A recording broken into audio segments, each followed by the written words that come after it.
Enlace covalente.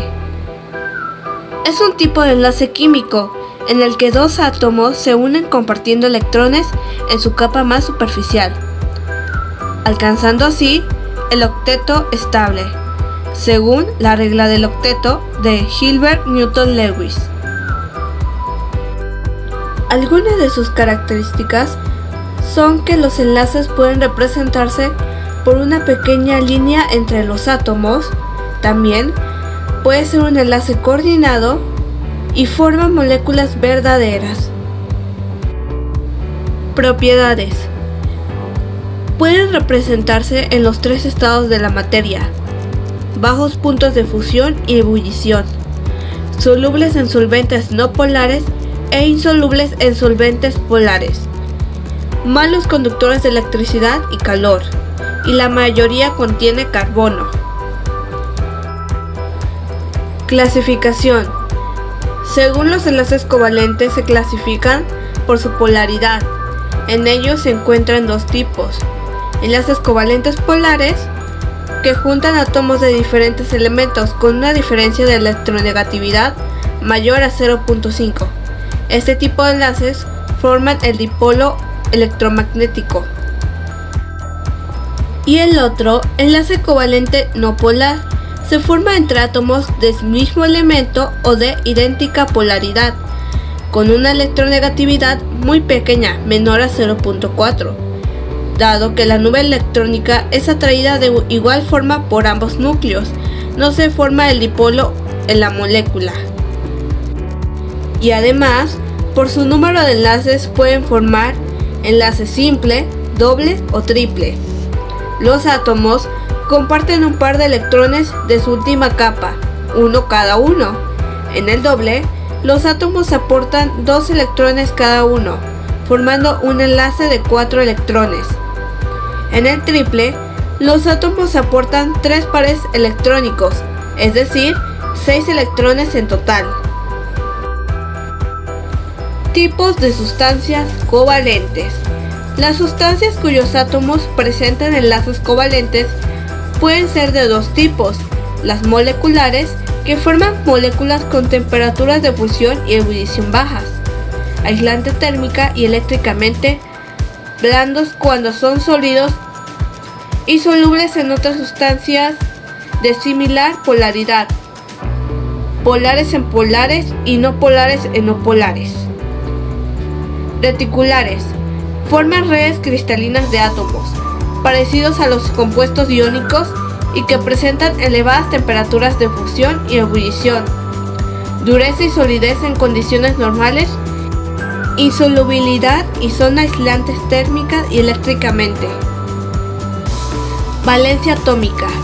La valencia atómica es un número que representa la cantidad de electrones que posee un átomo, determinado en su capa externa, y es un dato imprescindible a la hora de estudiar los enlaces covalentes, pues nos dice cuántos electrones requiere el átomo para alcanzar la estabilidad. Esta valencia puede variar en un mismo átomo. Ejemplos de sustancias polares y no polares.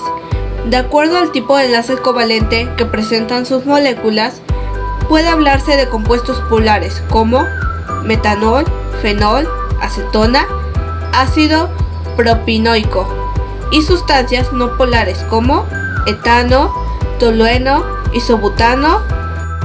Por último, les mencionaré el enlace covalente coordinado o dativo. Este enlace tiene lugar entre átomos distintos. Enlace covalente coordinado o dativo entre dos átomos es el enlace en que cada par de electrones compartidos por dos átomos es aportado por uno de los átomos. El átomo que aporta el par de electrones se denomina dador, el que lo recibe receptor.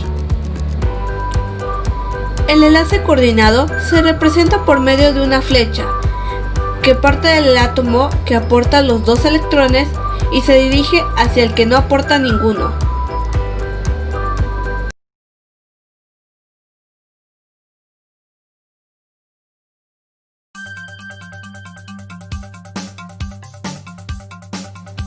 Bueno, ahora vamos a ver lo que son los enlaces iónicos. ¿Y cómo se conforman? Pues estos son base de una fuerza de atracción entre los iones. ¿Esto qué quiere decir? Que se dan entre cargas opuestas, es decir, entre una carga positiva que va a ser el catión y una carga negativa que va a ser el anión. También pues eso existe entre un metal y un no metal, por eso puede formar principalmente sales.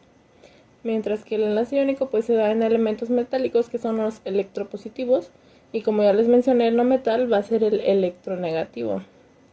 Para iniciar con esta explicación, bueno, pues vamos a definir lo que es un ion. Un ion es una partícula cargada eléctricamente.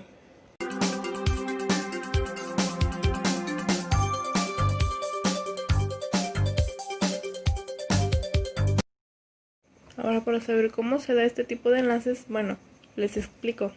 En este tipo de enlace, un electrón es el que va a ceder sus electrones, es decir, que los va a perder. Ese es el que se va a convertir en un elemento positivo. Mientras que el otro elemento, el que se van a unir para formar el compuesto, es el que le va a quitar esos electrones, es decir, los va a ganar, y por lo tanto va a ser un enlace con una carga negativa.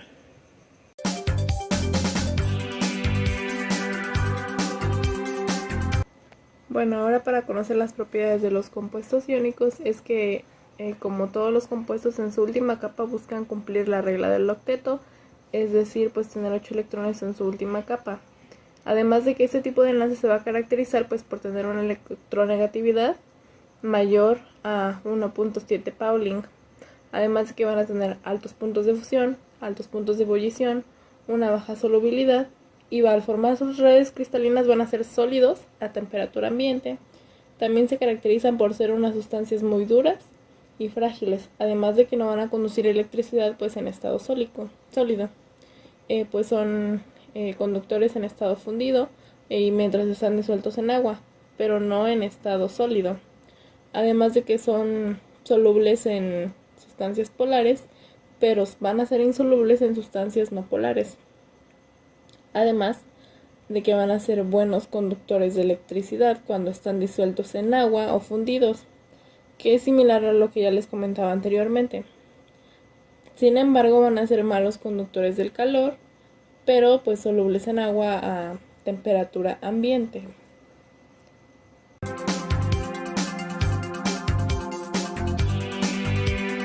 Este tipo de enlaces también va a formar óxidos metálicos básicos, hidruros metálicos, hidróxidos, también van a ser sales binarias y por último pues las oxisales.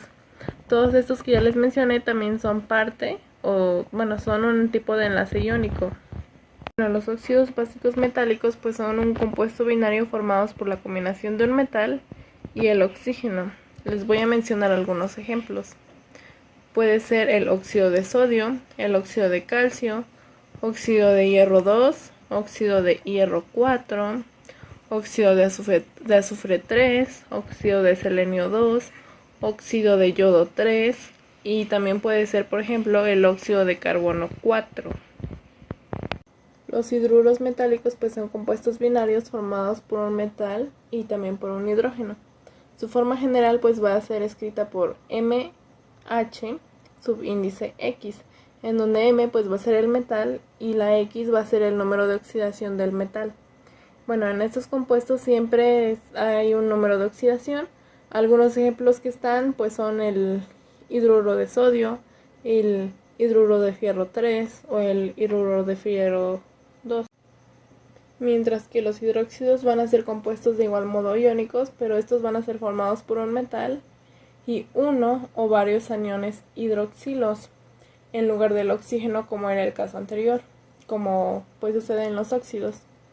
Bueno, esto es así porque el enlace entre el metal y el grupo hidróxido va a ser de tipo iónico. Algunos ejemplos que podemos mencionar y destacar son el hidróxido de sodio, el hidróxido de calcio, el hidróxido de níquel 2, el hidróxido de plomo 4, por mencionar algunos. Las sales binarias se van a obtener sustituyendo los hidrógenos por el hidrácido correspondiente por un metal, o sea, aquí se va a dar el cambio por un metal. Y algunos ejemplos que podemos destacar pues va a ser el fluoruro de calcio, el cloruro de hierro 3, y el bromuro de cobre. Pues tenemos a las oxisales, que estos van a ser compuestos iónicos que van a tener combinado el oxígeno, el hidrógeno y un metal, en donde hay un grupo formado por el oxígeno y el non-metal, que va a ser este va a estar cargado electronegativamente, es decir, en este tipo de enlace va a ser el anión, y el metal de provisto de uno o más electrones del último nivel es el que va a formar el catión. Algunos ejemplos que podemos mencionar de iones en su estado natural y cationes también, que están en la tabla periódica, puede ser el oro o el ion de plata, que por ejemplo la plata tiene una masa atómica de 60, pero va a tener un número atómico de 47. Sus protones pues evidentemente van a ser 47. Sin embargo, sus neutrones y electrones van a diferir en estas cantidades. Por ejemplo, su cantidad de neutrones van a ser 13 y sus electrones van a ser 46. Esto es lo que lo convierte en un ion. Bueno, por lo regular la plata es la que tiende a ceder un electrón. Entonces, este es un ejemplo claro. Mientras tanto, el silicio tiende a ceder 4 electrones, por eso se escribe comúnmente como Si, y su signo positivo más 4. Este elemento pues va a tener una masa atómica de 28, un número atómico de 14, y igual va a tener la misma cantidad de protones y neutrones, es decir, de 14. Pero aquí lo que va a diferir es su cantidad de electrones, porque como al formar un compuesto, pues es la cantidad de electrones que va a ceder son 4. Por eso con los electrones que se va a quedar van a ser 10, y esto es lo que lo va a convertir en un ion. Esta es una lista de cationes y aniones, que están, por ejemplo, los metales principales, que es, por ejemplo, el litio, el sodio, el potasio, el amonio, rubidio, cesio, el berilio, el magnesio, el calcio, estroncio, el bario, aluminio, plata, zinc, entre otros. Y también están algunos aniones principales, que es el oxígeno, que se representa como un óxido, el hidróxido, el carbonato, el fosfato, nitrato, sulfato, fluoruro, cloruro, bromuro, yoduro, bromito, bromato, perbromato y borato, por mencionar algunos. Sin embargo, estos son los principales para formar compuestos iónicos.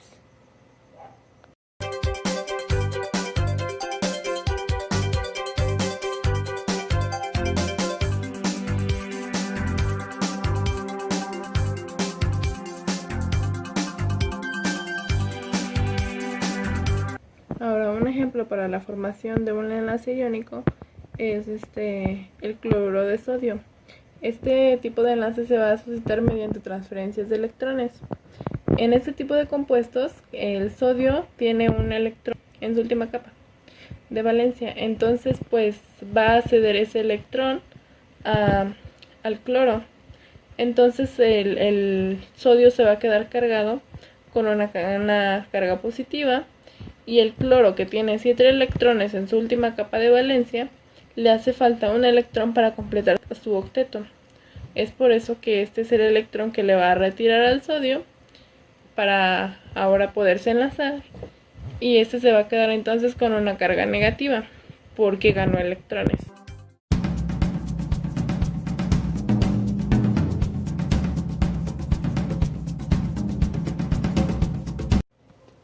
Este enlace va a producir dos tipos de reacciones, una va a ser la endotérmica y una la exotérmica. La exotérmica en esta situación es en donde se libera energía, y aquí es cuando el átomo de cloro captura ese electrón del sodio, y la energía endotérmica es cuando se va a absorber esa energía. Y un ejemplo claro es que, por ejemplo, la energía de ionización del sodio es de 496 kilojoules por mol, entonces pues tiende a hacer este tipo de reacciones.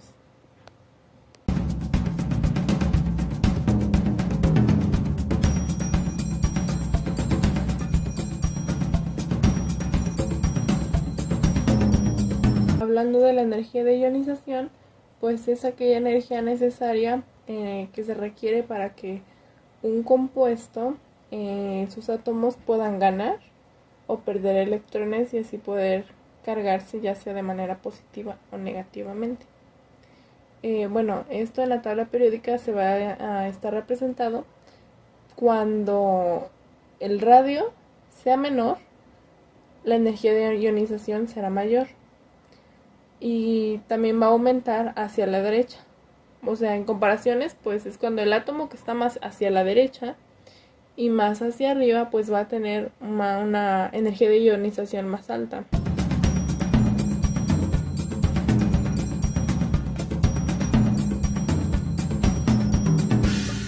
Para la formación de redes cristalinas, en la formación de un compuesto iónico, el metal es el que, como ya les comenté, va a ceder los electrones quedando un catión, y el no metal pues va a captar los electrones quedando como un anión.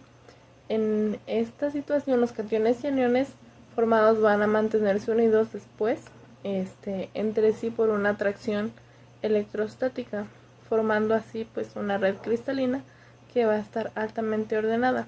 Y esta red pues es la estructura de cristales que viene representada por la llamada celdilla de unidad o elemental, que es el menor conjunto de átomos que van a mantener las mismas propiedades geométricas de dicha red, en donde cada ion pues va a generar a su alrededor un campo eléctrico que va a estar igual en las 3 dimensiones del espacio, en donde cada uno de ellos va a tender a rodearse de un número fijo de iones. Y por lo tanto pues de un signo contrario, ¿no? Como ya les comentaba, un signo positivo o negativo. Y va a recibir el nombre de índice de coordinación o número de coordinación. Este índice pues va a variar según el tipo de red. Por ejemplo, en el caso del cloruro de sodio, cada sodio se va a rodear de 6 cloruros y cada cloruro se va a rodear de 6 sodios. Entonces podemos concluir que el número de coordinación para ambos iones va a ser 6, entonces va a ser una estructura de 6 y 6. Esto pues va a recibir el nombre de una estructura cúbica centrada. Enlace metálico. El enlace metálico es el que mantiene unidos a los átomos de los metales. Mediante la estructura del enlace metálico podemos explicarnos las propiedades más características de los metales, tales como su facilidad para conducir la electricidad y el calor, la capacidad para extenderse en hilos muy finos, que es también llamado ductilidad, la capacidad para obtener las láminas finas, maleabilidad, densidades elevadas, puntos de fusión alto, entre otros. El modelo más sencillo del enlace metálico se basa en una de las propiedades características de los metales: su baja electronegatividad. Esto quiere decir que ceden electrones con facilidad. Así pues, el enlace metálico podemos describirlo como una disposición muy ordenada y compacta de iones positivos del metal, entre los cuales se distribuyen los electrones perdidos por cada átomo a modo de nube electrónica. Es importante observar que los electrones pueden circular libremente entre los cationes. No están ligados a los núcleos y son compartidos por todos ellos. Se dice que los electrones están deslocalizados. Esta nube electrónica hace de colchón entre las cargas positivas, impidiendo que se repelan, a la vez que mantiene unidos los átomos del metal. En los metales tampoco se forman moléculas individuales. La situación es muy parecida a la encontrada de los casos de los compuestos iónicos. Propiedades de los metales. Son sólidos a temperatura ambiente, a excepción del mercurio. De densidad elevada. Temperaturas de fusión y ebullición altas. Síntoma que el enlace entre los átomos es fuerte. buenos conductores del calor y la electricidad, debido a la existencia de electrones libres que se pueden mover. Ductilidad y maleabilidad, debido a la posibilidad que las capas de iones se pueden deslizar una sobre otra sin que se rompa la red metálica. El característico brillo metálico también es una consecuencia de la existencia de electrones libres que pueden absorber y emitir luz de diversas frecuencias. Ahora explicaremos brevemente la teoría de bandas. Un tratamiento mucho más riguroso del enlace metálico se hace aplicando la ecuación de Schrödinger a la distribución de red descrita anteriormente. Al hacerlo la dificultad mayor escribe en calcular la red del conjunto. El resultado final es que existen zonas en las que la distribución de energía es aproximadamente continua, llamadas bandas, y zonas con valores de energía prohibidos. Los conductores, la última banda, no está completamente llena. Así los electrones, con una ligera excitación a la zona prohibida o banda gap es muy estrecha, pueden ocupar esa zona adquiriendo la maleabilidad propia de los conductores. En los aislantes, la banda vacía más próxima, o también llamada banda de conducción, tiene una energía muy alta, ya que está separada por una banda gap muy extensa. Solamente podrán saltar electrones si se les comunica una energía considerable, voltajes elevados. Estamos en presencia de un aislante. En los semiconductores, la banda de conducción está próxima en energía a la banda de valencia. Los electrones necesitan una excitación elevada para acceder a la banda de conducción. De las fuerzas. Dentro de una molécula, los átomos están unidos mediante fuerzas intermoleculares, enlaces iónicos, metálicos o covalentes principalmente. Estas son las fuerzas que deben vencer para que se produzca un cambio químico. Son estas fuerzas, por lo tanto, las que determinan las propiedades químicas de las sustancias. Sin embargo, existen otras fuerzas intermoleculares que actúan sobre distintas moléculas o iones y que hacen que estos se atraigan o se repelen. Estas son las fuerzas que determinan las propiedades químicas de las sustancias. Por ejemplo, el estado de agregación, el punto de fusión y de ebullición, la solubilidad, la tensión superficial, la densidad y etc.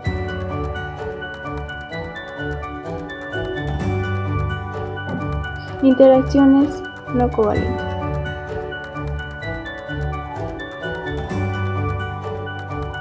Fuerza de polaridad dipolo-dipolo.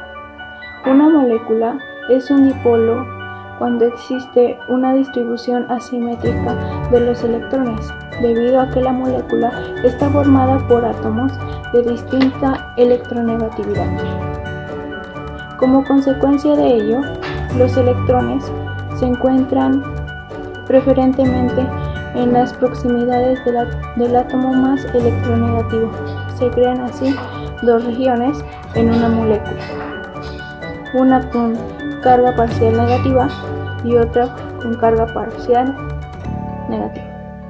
Cuando dos moléculas polares se aproximan, se produce una atracción, el negativo y el positivo. Esta fuerza de atracción entre dos dipolos es tanto más intensa cuanto mayor es la polarización de las moléculas polares.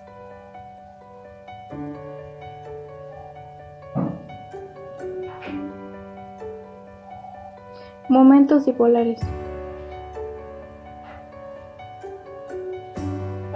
Fuerzas electrostáticas ion-ion son las que se establecen entre iones de igual o distinta carga.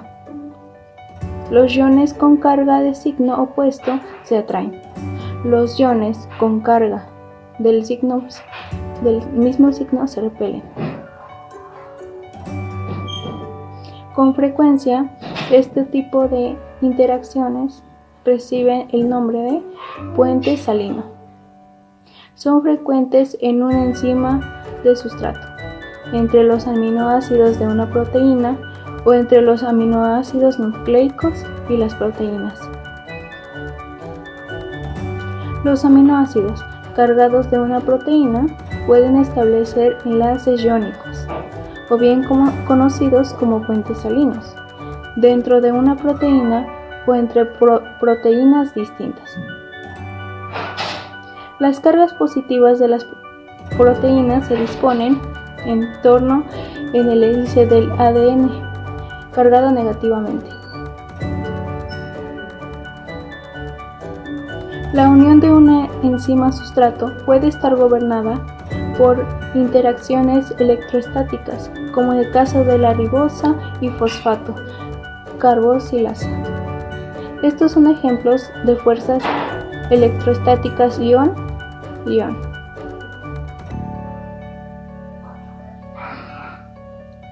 Fuerzas ion dipolo son las que se establecen entre un ion y una molécula polar.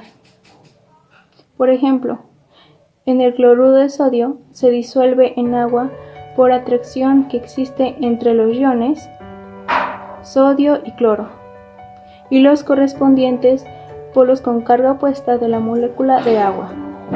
Esta disolvatación de los iones es capaz de vencer las fuerzas que los detienen juntos, en estado sólido.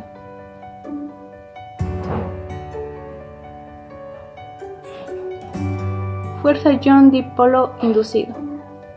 Tiene lugar entre un ion y una molécula apolar. La proximidad del ion provoca una distorsión en la nube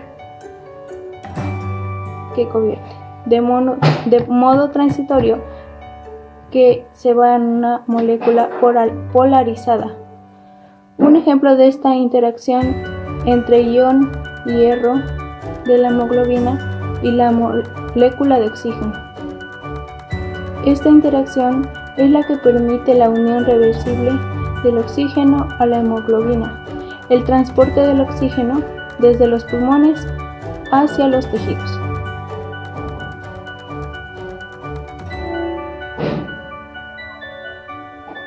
Interacciones hidrofóbicas. En un medio acuoso, las moléculas tienden a asociarse por el simple hecho de que evitan interaccionar con el agua. Lo hacen por razones termodinámicas. Las moléculas hidrofóbicas se asocian para inhibir el número de moléculas de agua.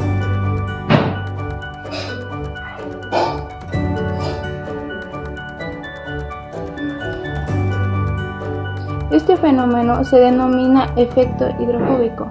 Es el responsable de que determinados líquidos formen agregados.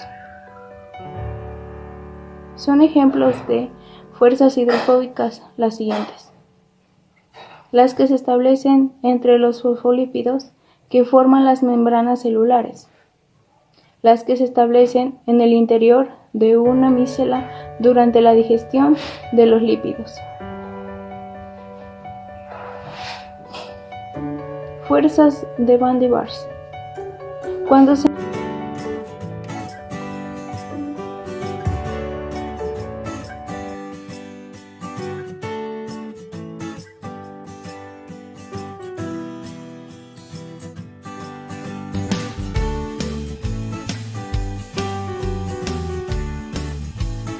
Pues hablando de las fuerzas de Van der Waals, pues este es un tipo de fuerzas intermoleculares que se da entre la atracción de especies neutras, ya sean átomos o moléculas, pero no puede suscitarse entre iones. Bueno, cuando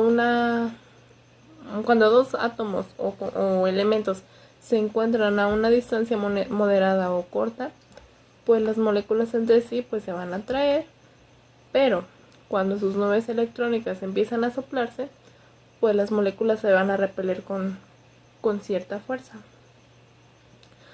Bueno, los tipos de fuerzas de Van der Waals son tres, que son, la primera es la dipolo-dipolo, que también podemos llamarla como fuerzas de Kiso. En estas fuerzas se incluyen los puentes de hidrógeno. Otro tipo de fuerza es la dipolo inducido, también llamada fuerzas de Debye. Y por último, pues son las fuerzas de dipolo instantáneo, dipolo inducido, que estas también son llamadas fuerzas de London. Ahora bien, este tipo de fuerzas de Van der Waals son las responsables de proporcionar las propiedades físicas de las sustancias moleculares y la característica del estado de agregación en la que se encuentran ciertas sustancias. Por ejemplo, el agua se encuentra en estado líquido y es un tipo de fuerza dipolo-dipolo en un enlace covalente polar y pertenece a este tipo de fuerzas, por decir un ejemplo. Ahora, si no existieran las moléculas, si este tipo de fuerzas no existieran, las moléculas se moverían de una manera desordenada y pues por agitación térmica. Entonces, si no existe ningún tipo de atracción entre ellas, el estado físico de estos compuestos pues siempre sería un gas.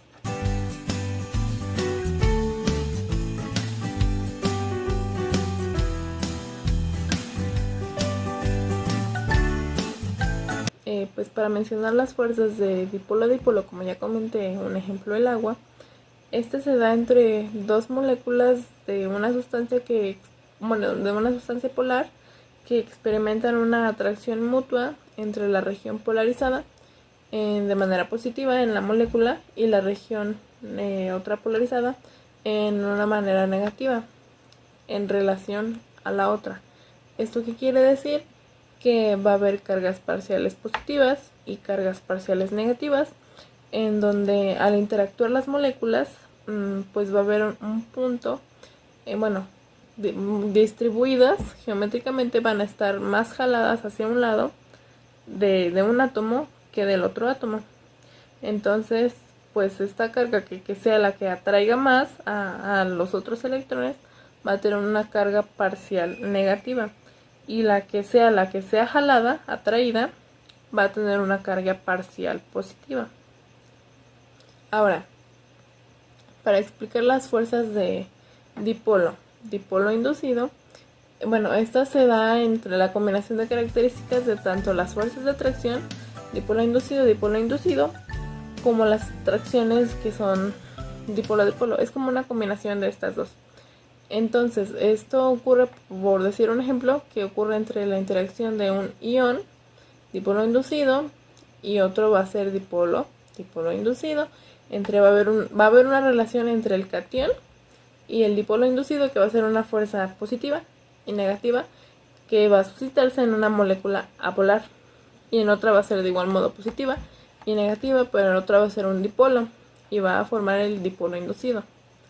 Ahora, para las fuerzas de London, que son las fuerzas dipolo instantáneo, dipolo inducido, esta es una interacción entre átomos y moléculas de cualquier tipo que se da precisamente por los desequilibrios temporales entre la distribución de electrones. Pues por ejemplo, en los compuestos covalentes no polares, por ejemplo, un enlace simple de dos cloros, es decir, el cloruro, pues este tipo de enlace va a ser un enlace covalente no polar, no va a tener cargas porque pues se van a anular sus electronegatividades. Pero va a haber un momento, al estar interactuando va a haber un momento en el que se van a atraer más los electrones hacia un lado de un átomo que del otro átomo. Y esto va a generar una carga parcial, pero solo en un instante, o sea, momentáneo. Y esto va a generar pues ese tipo de fuerza de London. Y esto es lo que la va a hacer evidentemente una fuerza muy débil.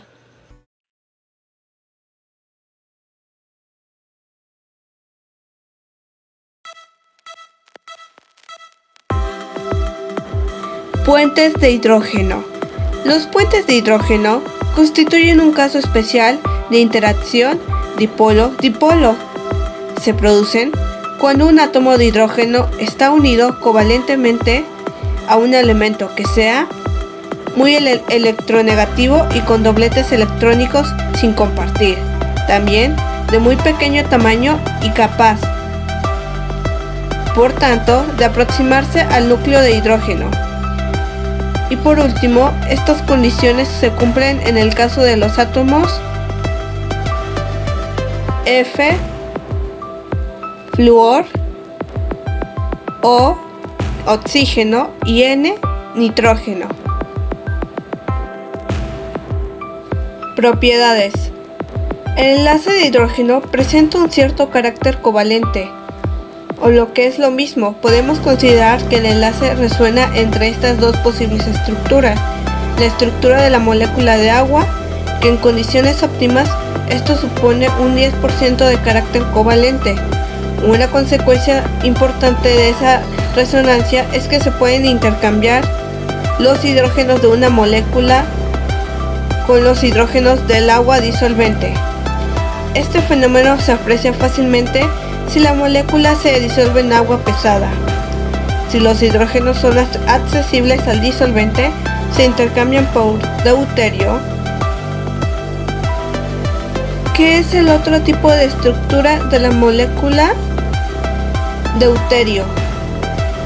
La distancia interatómica entre el hidrógeno y el aceptor es menor que la suma de sus radios de Van der Waals, 0.27 aproximadamente, para un par de oxígeno e hidrógeno, aunque están más separados que si estuvieran unidos por un enlace covalente puro.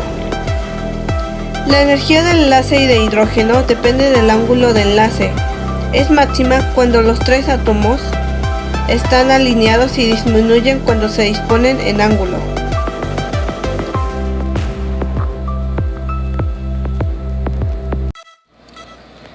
Fuerzas electrostáticas son las que establecen entre iones de igual o distinta carga. Los iones con carga de signo opuesto se atraen y los iones con cargas del mismo signo se repelen. La magnitud de la fuerza electrostática viene definida por la ley de Coulomb y es directamente proporcional a la magnitud de las cargas e inversamente proporcional al cuadrado de la distancia que las separa. Con frecuencia, este tipo de interacción recibe el nombre de puente salino. Son frecuentes entre una enzima y un sustrato, entre los aminoácidos de una proteína o entre los ácidos nucleicos y las proteínas. Propiedades físicas. La carga eléctrica es la propiedad de la materia responsable de los fenómenos electrostáticos, cuyos efectos aparecen en forma de atracciones y repulsiones entre los cuerpos que la poseen. Y la electricidad estática se produce cuando ciertos materiales se frotan uno contra el otro, como lana contra plástico o como las suelas de zapato contra la alfombra, donde el proceso de frotamiento causa que se retiren los electrones de la superficie de un material y se reubiquen en la superficie del otro material, que ofrecen niveles energéticos más favorables.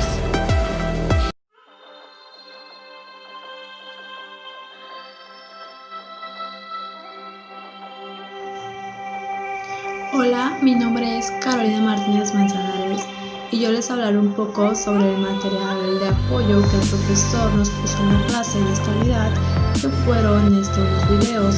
Bueno, yo hablaré un poco sobre la hibridación. En los videos nos decía que alrededor del núcleo del átomo está el orbital S1 y que en este orbital caben dos electrones. Eso quiere decir que el primer electrón de cualquier átomo siempre está en el orbital S1 y también podemos tener otro electrón en el orbital S1. Por ejemplo, el hidrógeno tiene un solo electrón que tiene que estar en el orbital S1. Y otro ejemplo es el helio, que tiene dos electrones y los dos están en el orbital S1. y que solo hasta que ya hayamos llenado el orbital S1 es que los electrones empiezan a estar en el orbital 2s. Entonces el orbital 2s es como una cascada de nube alrededor del orbital S1, y que el siguiente electrón de este átomo va a estar en el orbital 2s, al igual que el cuarto electrón de este mismo átomo, y que un electrón gira hacia un lado y el otro electrón gira en la dirección opuesta, y en la forma en la que gira se le llama spin. Y esto pasa en todos los orbitales. Siempre tenemos un electrón girando en un sentido con cierto spin y otro electrón girando en sentido contrario con el spin opuesto. Y que si seguimos agregando electrones, el átomo va a empezar a utilizar las órbitas 2p. Y hay 3 de esas órbitas 2p. En cada una de ellas puede estar a lo más 2 electrones. Entonces, en total, en las órbitas 2p caben 6 electrones. Pero hay un orbital el cual se llama 2px porque corre a lo largo del eje X en una forma de mancuerna, y que también tiene un orbital 2p que corre a lo largo del eje X. Pero debemos recordar que son nubes de probabilidad que representan la posible probabilidad de que un electrón esté en este punto. Como corre a lo largo del eje Y, le llamamos el orbital 2py. Y también tenemos un orbital llamado 2pz, porque también tiene una forma de mancuerna alargándose en el eje Z. Y entonces, si seguimos agregando electrones, si ponemos un quinto electrón, el electrón va a ir a la órbita 2px. Un electrón en la órbita 2px, y ahora si agregamos otro electrón, ese electrón no se va a poner en la órbita 2px, se va a poner en la órbita 2py, porque los electrones quieren estar separados del resto de los electrones. El sexto electrón se va a la órbita 2pz. Y finalmente, si agregamos un electrón, entonces ahora sí ya se mete a la órbita 2px, pero con el spin contrario al electrón, ya que está en la órbita 2px. Y bueno, si seguimos agregando electrones, ahora sí se van a llenar las otras 2 órbitas.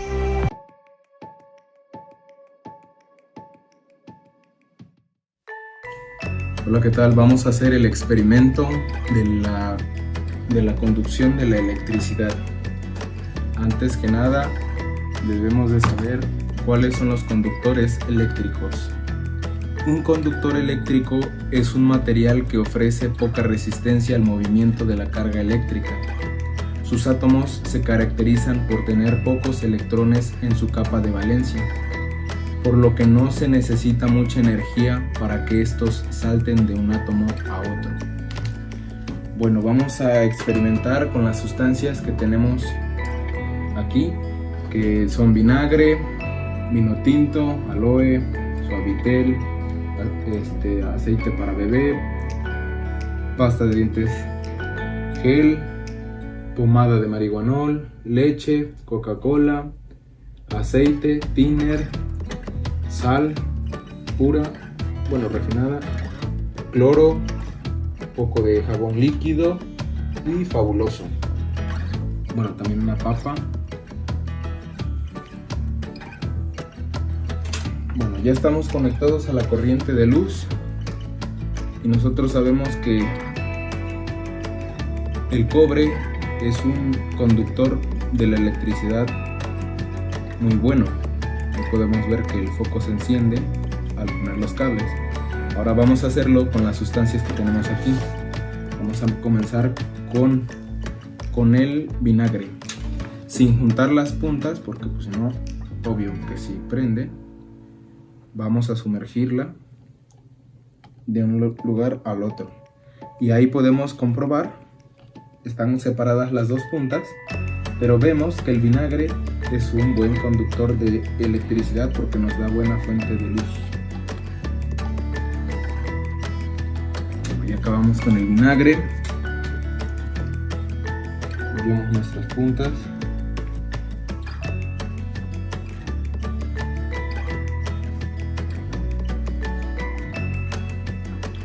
Y vamos a comenzar con el vino tinto.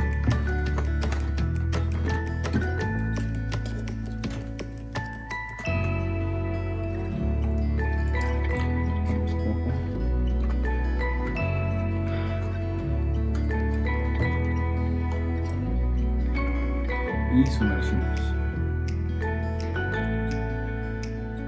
Y también podemos comprobar que el vino tinto también es conductor de la electricidad.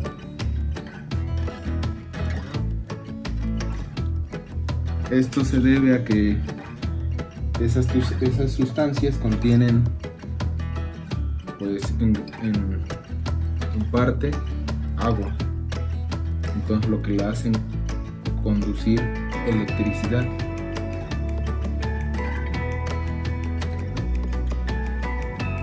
Vamos con el aloe.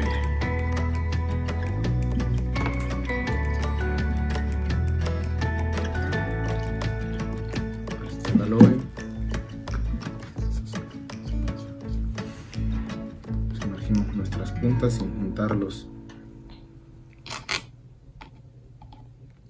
Y vemos que también es conductor de la electricidad.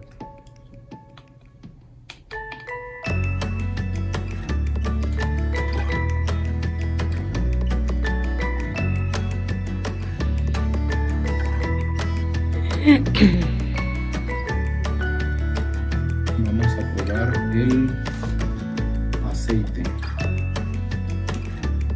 Creo que esto va a ser más, va a ser un poco más difícil de que conduzca la electricidad.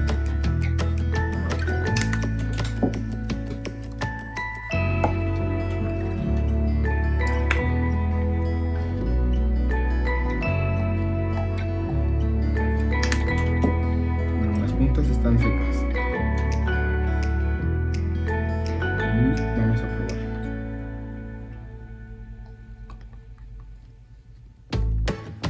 Y vemos que el aceite de bebé no es un buen conductor de la electricidad. Ahí se ve que tiene líquido, ¿no? Y no es buen conductor de electricidad.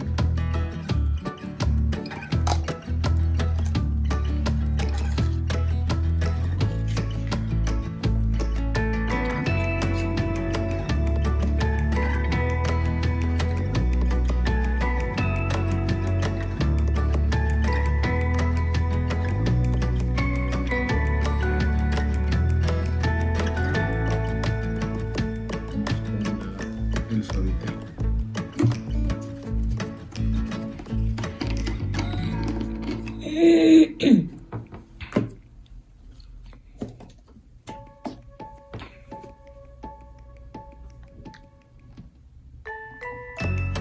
Nuestro suavitel. Ahora vamos a comprobar si es conductor. Y si es conductor de electricidad. Pero si se dan cuenta, este suavitel, ya vieron que le falta más luz. Es conductor, pero le falta más carga de electricidad. Porque si juntamos, vean cómo se ve la luz con el puro cobre. Ahora si lo disminuimos en suavitel, le falta luz, le falta fuerza.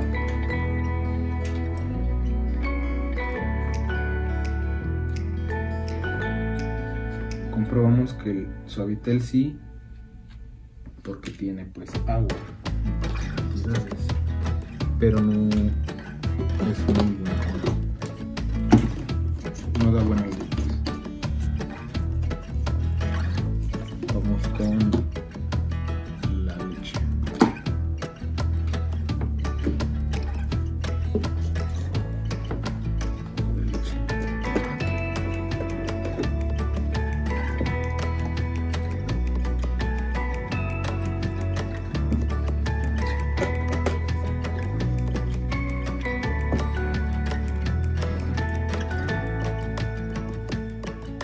Esta sí creo que tiene ácido.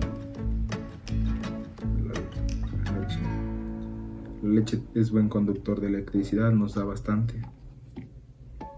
Nos da más que el suavitel. Más luz que el suavitel.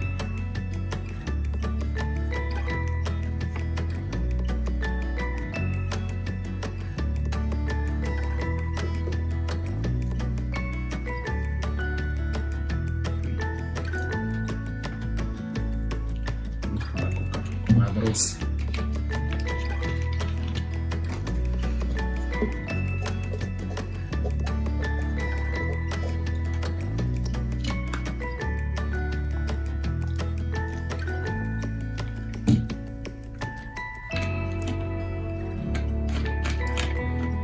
Tomen esta bebida basura, no les aporta nada a su organismo. Vamos a ver la Coca-Cola. Pues miren, sí es conductor, pero vean qué luminidad le da, o sea, qué luz da al foco. Le falta más ser conductor. No da una luz.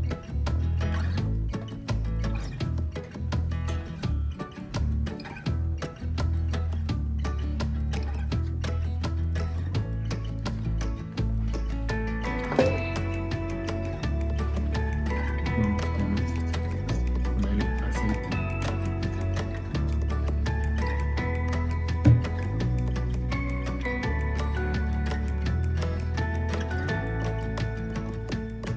Ahí está el aceite. Ahora vamos a comprobar. Si vimos hace un rato que con el aceite de bebé no prendía muy bien el foco, pero ahora vamos a verlo con este.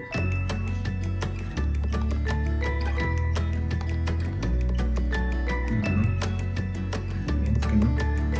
Los aceites, si se dan cuenta, no son conductores de electricidad. Ahí estamos viendo, ¿no? El aceite no lo relajamos y no es conductor.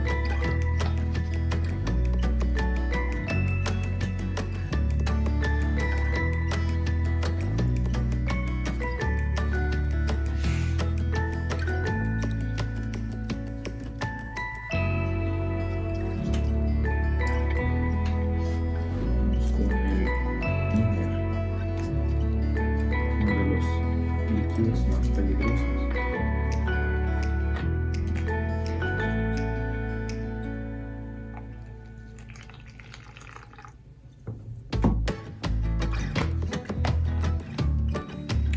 Vamos a ver si el thinner es conductor de la electricidad. Yo creo que sí. Mojamos una punta, mojamos la otra. Y no. El thinner no es conductor de la electricidad. Así está mojando la cosa. Bueno, y así juntamos las dos, vemos que prende. Pero si las remojamos en thinner, la remojamos en thinner y la juntamos, sí, porque lo que está haciendo, lo que está conduciendo ya es el metal, el cobre. Pero si la separamos y estamos ahí, no. Y entonces los demás otros, los anteriores, sí nos daban. Ya vimos que el thinner, el aceite de bebé y el aceite de combustible para cocinar no son conductores de la electricidad. Vamos con el cloro estamos haciendo las sustancias líquidas. Y ahora vamos a continuar con las sólidas, que nada más tenemos gel, pomada y sal. Bueno, cloro. Aunque no es el cloro puro, este ya viene como más rebajado. No es el verdadero cloro en otros experimentos. Bueno, vamos a remojar nuestras puntas. Ya están secas. Agua. Ahora las vamos a enjuagar. Y vemos que el cloro sí es conductor de la electricidad. Ahí están los conductor. Están separadas. Sí. Y hay otros que son conductores, pero que no son muy eficientes, muy eficaces.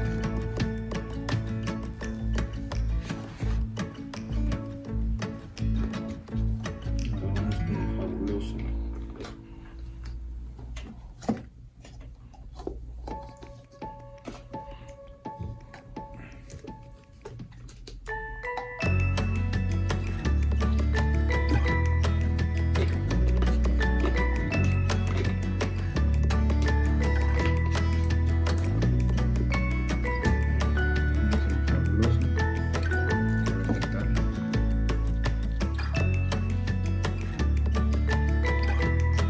Una punta, la otra dispareja, y sí es conductor de la electricidad, pero también le falta un poco más de potencia y cargas electrónicas. Fabuloso. Y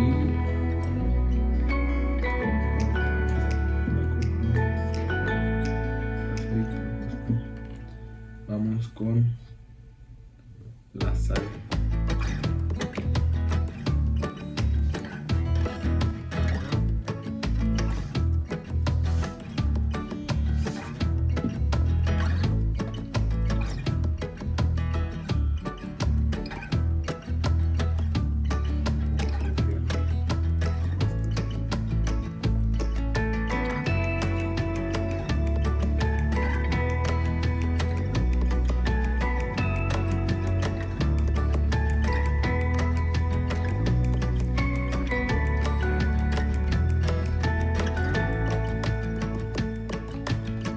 Sí, el fabuloso sí, pero le falta. Ya quedamos, ¿no?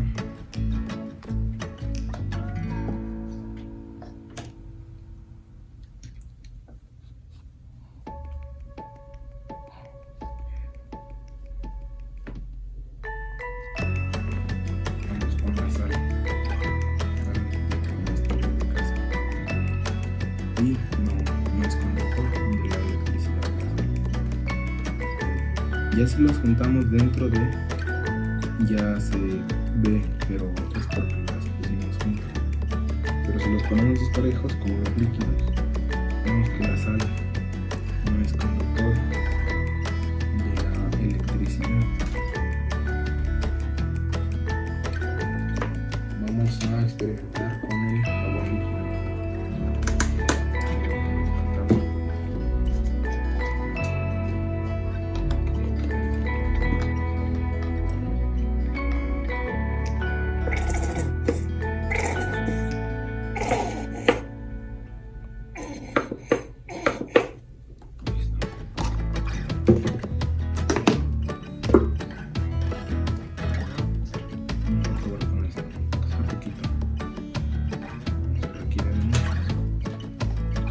Aquí el otro hasta acá. No, ¿verdad? Ah, no, sí. Ahí estamos viendo, no es conductor, sí es conductor, perdón. Sí es conductor de la electricidad. Ahí está, ahí ven. Y es conductor super. Y acabamos con los líquidos. Vamos que tengo.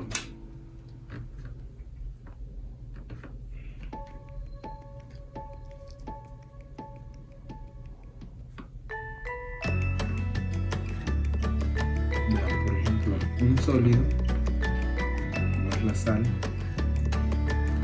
esa no nos dio electricidad.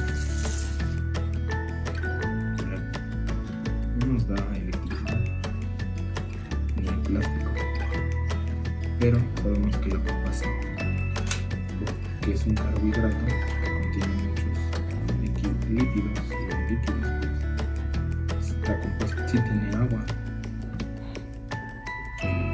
Ponemos uno aquí y ya con que conecte, con que este ya no, aunque no lo meta, nada más lo ponga como por acá.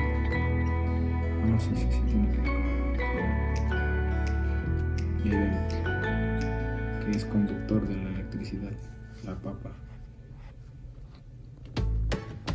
La papa sí es conductor de la electricidad.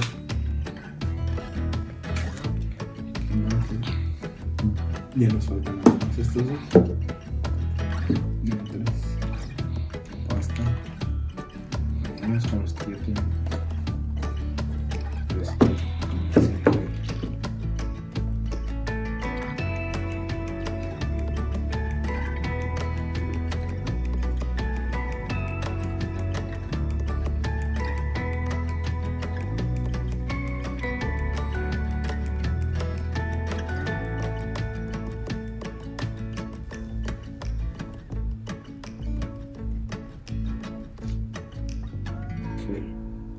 Bueno, el plástico no, obvio que no. Ahora vamos con la sustancia del gel, uno aquí y otro allá. Vean, sí es conductor. El gel es conductor de la electricidad.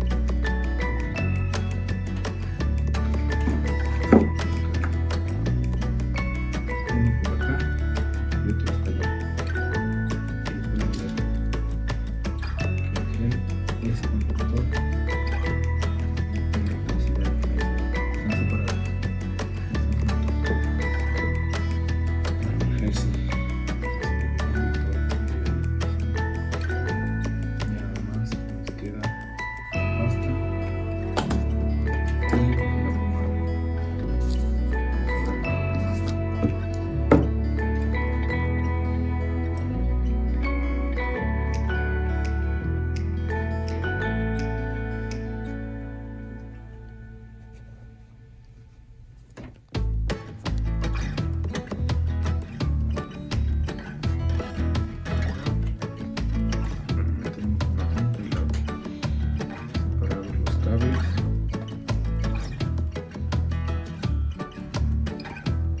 Vemos que la pomada no es conductor de la electricidad porque ni siquiera se aprende los cables.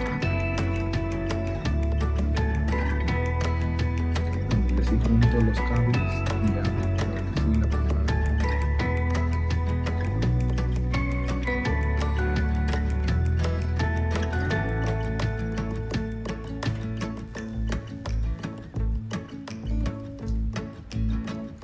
La mayoría de los sólidos, bueno, no la mayoría, podría decir que algunos, porque los metales son sólidos y esos son buenos conductores de la electricidad, como es el oro, la plata, el cobre.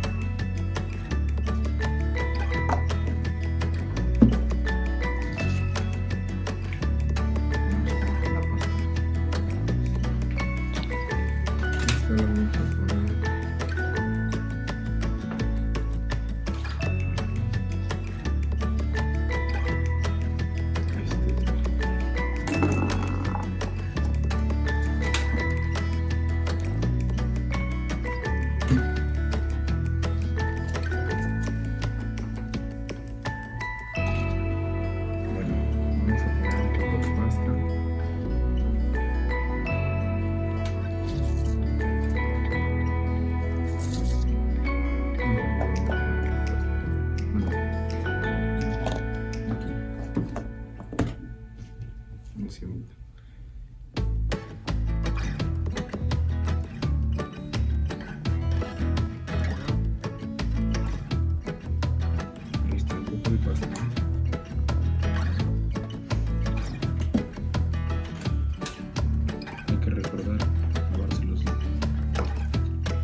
pero bien poco.